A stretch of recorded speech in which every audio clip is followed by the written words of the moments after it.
Et re tout le monde, me voici avec la carte mère en main de ce PC compact, le Q5008, un truc comme ça. Donc bon, ce qu'on peut voir, c'est une petite carte de MSI, la MS 7525. Donc dans un PC HP compact, bon, tout Boston GL6. Donc bon, moi j'ai pas trop Boston GL6. Donc c'est le modèle MS 7525 tout simplement. Donc il y a déjà intégré une bonne mémoire, hein. Kingston, c'est une bonne marque, assez sympa. 2 x 2 Go en PC2 6400. Je crois, c'est pas marqué, mais ça doit être du 800 milliards, c'est un truc comme ça, un truc bien banal. Qu'est-ce qu'il y a à dire d'autre? Le CPU, je l'ai enlevé. Par contre, je sais plus qu'est-ce qu'il y a dedans. C'est un Intel, un Pentium Dual. Il faudrait que je le nettoie pour voir qu'est-ce qu'il y a inscrit dessus. Voilà. Voilà, caractéristique, il a un MO de cache. Bon, voilà, c'est le truc bien. Donc, son socket, c'est un 775, il me semble. 775, voilà. Et DIMM DDR2 240 broches. Que du DDR2 principalement. Donc pris en charge PC2 5003 en 667 MHz ou PC2 6004 800 MHz. Ouais. Bon, c'est un truc comme ça quoi. Donc non ECC, sans tampon, les modules DDR2 de 2 Go, pris en charge jusqu'à 4 Go sur les ordinateurs 32 bits, et sur les 32 bits ne peuvent pas accéder à la totalité des 4 Go de mémoire. Bon ça on sait. Voilà, sinon trop rien à dire. Et souris en PS2 classique, 2 ports USB, un port internet, l'audio in-out, et puis rien de transcendant. Rien d'autre à dire sur ce côté-là.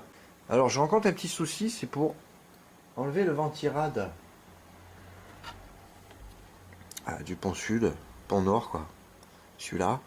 Et bon, on arrive à déclipser un petit peu les clips là.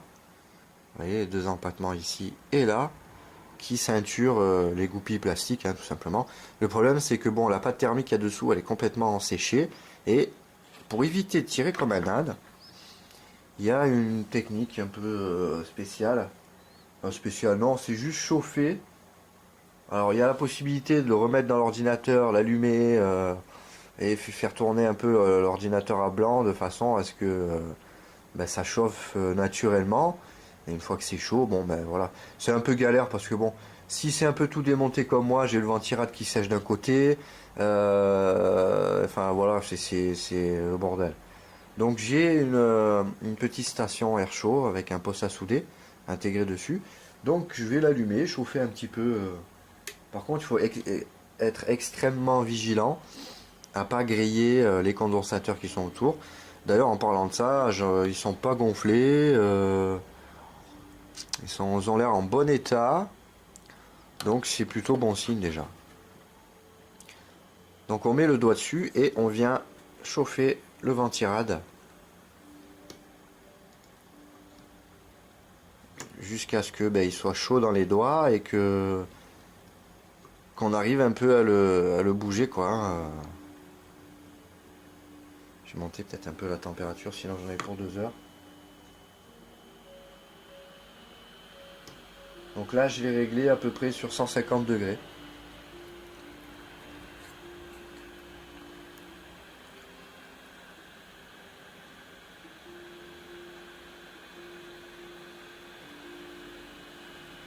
Voilà, en faisant gaffe un petit peu autour que l'air chaud reste bien dans le ventirad et ne s'échappe pas sur les connecteurs RAM ou va griller des mini contrôleurs à côté, à droite à gauche.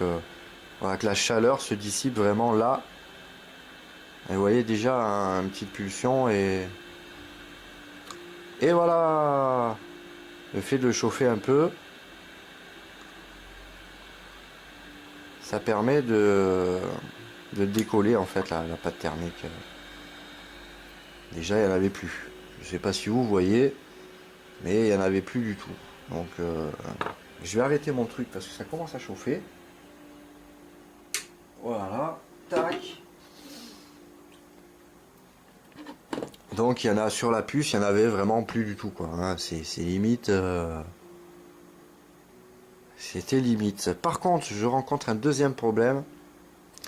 C'est que le pont sud, logiquement, il devrait être rattrapé sur les. D'après ce que j'ai l'habitude de voir, rattrapé dans les trous prévus à la carte mère. Et en l'occurrence, il est collé. Collé de lui-même. Sur la puce. Donc, je connais pas du tout cette technique. Surtout une pâte thermique collante, quoi. On voit hein, pourtant les trous de montage. Attendez, je me cale un peu parce que avec le trépied au milieu, c'est galère. On voit quand même les trous de montage qui sont prévus pour un système de clips, hein, comme ceci. Voilà, c'est un système que sur la carte mère, putain, il est encore un peu chaud. Sur la carte mère, plac, on vient dans les trous et du coup, avec les empattements externes, ça vient ceinturer derrière de la carte mère et du coup, bah, il tient à sa place naturellement, quoi. Tout simplement. Et là, en l'occurrence, donc j'ai peur de le toucher parce que je sais pas comment le. Enfin, j'ai pas de technique de recollage. Faudrait que je me renseigne quel type de colle il y a dessus et voilà. Donc, je vous reprends. Je fais un petit check-up, nettoyage un peu partout. Donc, processeur propre, je vais le remettre à sa place. Enlever un peu toute la résine colle là qu'ils ont foutu et puis faire le pont nord bien propre. Et puis, je vous reprends de suite. Oui, je vous reprends vite fait pour vous montrer un peu comment enlever toute la pâte thermique sans trop galérer sur le processeur. Donc je pense que je l'ai déjà fait je l'ai montré 1000 fois, mais bon je le refais au cas où. Voilà, donc on prend, moi c'est du White Spirit, hein,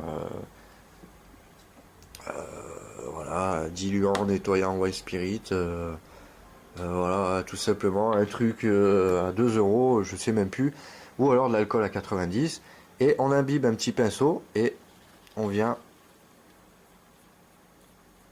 frotter à peine. Faut pas inonder, ça sert à rien. Et vous voyez, ça se dissout tout seul. Ça se dissout tout seul. Et l'avantage, c'est que, eh ben, on n'en fout pas partout. Et on passe un coup de sopalin après. Et c'est fini. Enfin, fini. Après, il faut une seconde passe pour bien faire les petits bords à droite à gauche. Vous voyez. Même si c'est une pâte thermique à 10 ans, un peu sèche, tout ça, franchement, c'est royal. Voilà. Donc sur tout type de processeur, hein, je fais ça.